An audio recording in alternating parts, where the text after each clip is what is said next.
What is up, y'all? It's Matt here from SupFit Nutrition, doing another great video, as y'all know.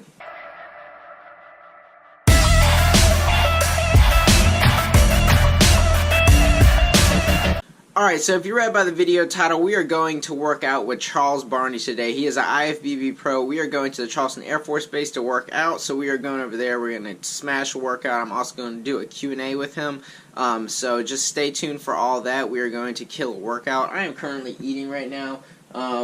Well, I'm almost done eating, so I had some rice cakes, some yogurt, things like that. Good protein, good carbs. And when we are going to go smash this workout, I really don't know what we're hitting, so we'll find out when we get there, but stay tuned.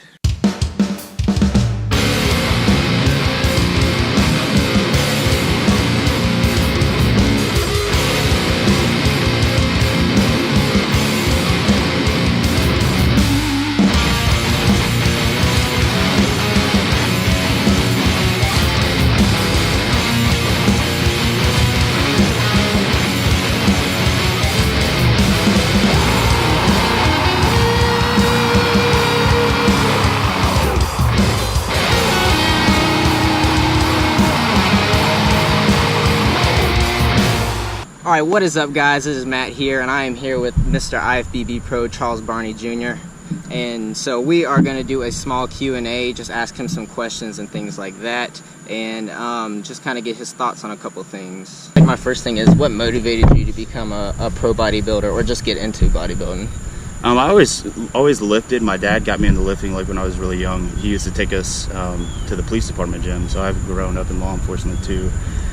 Both my parents were retired police officers in Dallas, Texas. So he used to take us in there in the gym, and he'd just show us stuff. You know, he wasn't having us really lifting a whole lot then. And then actually it came from really like when I was in middle school and going into high school. One of my buddies, he was just like God's gift to athletes, just genetically gifted, even like far beyond where I'm at. And I remember he just had these crazy round muscle bellies. He started lifting and he just blew up, and I was like, oh man, I'd be better than him, because we played football together since we were like 5 years old. So it turned into like a competition thing to be better than him, and then I got to where I really liked it, and then it just progressed through high school, and then kind of fell off for a little while. I played college football for a couple years, and then in 2014 is when I did my first show. And just like I told you earlier, I was in Trey's gym and was training with, and Dana Lynn Bailey was in there, and so I paid for the gym membership 3 months up front. And I came in the next day and was doing legs, and then the owner of the gym was like, you're in my world now, I'm gonna kick you out of my gym if you don't do what I tell you to do. So what would be your greatest moment in in your bodybuilding career? Well, everybody likes to think like when they win a show. Probably getting my pro card was probably one of the biggest things, but then like, you know, one of those surreal moments was going and competing in like the New York Pro, because I consider like New York Pro, Arnold, and Olympia, like those are like top shows in the IFBB. And so like, wow, I'm like at this level competing, you know, no matter like how I place or whatever the outcome is, like I'm there.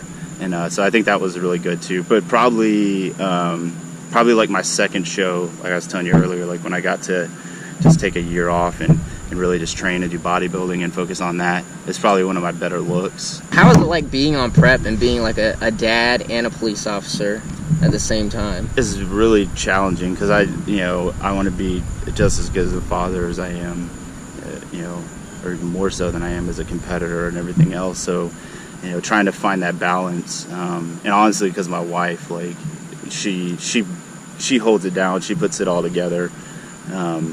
You know, she was doing my meal prep for the longest time, like weighing my food, cooking my food, doing the grocery shopping, you know. But a lot of times, by the time I'd get in from gym, like 2 hours of cardio, so I'd leave, you know, the house, be up at like 3:45, 4 o'clock, do cardio, go into work, get off work, train, do cardio again. You know, it'd be like late, and so my daughter would already be asleep. So it's rough. So definitely, like when I have those times, the days off, I try to like make the most of those times. And then the off season, I really try to make an emphasis on family, you know, doing stuff, like making plans, trying to really, I guess, make up for that time that sometimes I lose during prep. What's your saving grace when you're on prep and stuff like that? I think my military background, because when you're forced to be in situations where you you got one MRE and one bottle of water, like that needs to last you like the whole day or 2 days or whatever the case may be. Like when you lose that choice, because that's all dieting is. Dieting is, I'm stealing this from my coach, is being in a room, 4 walls, and you can look at the one to the front of you, and you can look at the one to the left, and you can look at the one to the right. You just can't look at the one behind you. And that's what dieting is.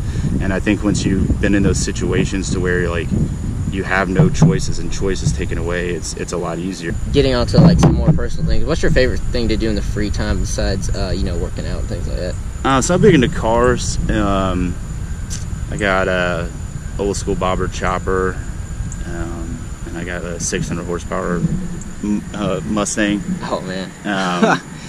So big into cars. End up having to like mow the lawn and fix stuff around the house. That's what it feels like. It's like if something always breaks around the house, like when it's my time off. So then I end up like underneath the sink or something like that. I complain to my wife. I'm like, why is it everything always breaks or goes wrong right in time for my day off? So then I have to spend my entire day doing that. Yeah. Right now, just spending time with the family. Newest addition to the family, just being born. So yeah, congratulations on that. You just had a baby girl. Yeah. How long ago? On Tuesday. So yeah, week newborn. old now. That's crazy. So another thing I wanted to ask, what's been like your craziest moment being like a police officer? I know you're in the Marines too. What's one of your like most hilarious or craziest moments that you've ever had happen to you? The one that happened not long ago. So I like to be kind of a proactive police officer. So I like to kind of get into stuff. I like to try to find things, try to make cases, that kind of thing. We get a call in a particular area that we get calls in all the time, and so it's not. I know who the caller was, and so she calls all the time for like everything. When the wind blows, she calls. So sometimes you just kind of dismiss it, and you're like, okay, let me just ride through and do what I got to do. Let her see me, so like it's all good. She called out she said there was a car with guns, and that's all she said. That was the call, and then hung up. So then that's all you got. You're like, okay, like how many people, how many guns, what color was the car, like any kind of basic information, like anything, and like gave us nothing, then just hung up. So I'm like, okay, let me just ride through. Well, I'm coming through this on the road. And it's kind of a residential neighborhood, but there's this main road that comes through there, and so then this car is like comes around the corner, and he's like barreling at me. I mean, just hauling.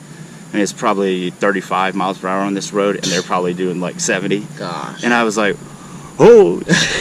So they see me and they start speeding up. So they fly past me. Like I've already stopped, and I start to turn around.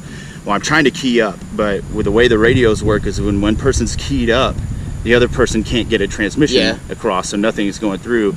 And this one particular officer is very lengthy on the radio, which is not a great thing, because when things start happening and you're trying to get a message across, you can't get anything across. So I'm trying to key up, let them know, like, hey, I'm going to try to catch this car. So I back up, turn around, start going after him. As soon as I start getting after him, now granted, I'm still trying to key up, and right now I'm so ticked that I have made up curse words with like Z's and F's and Y's, and just all. I was so mad because I couldn't get across, and I could tell like it was going to be a bad situation. So once I start to get up behind him, I didn't even hit my lights yet because I wasn't what I would consider like close enough to try to like really stop him.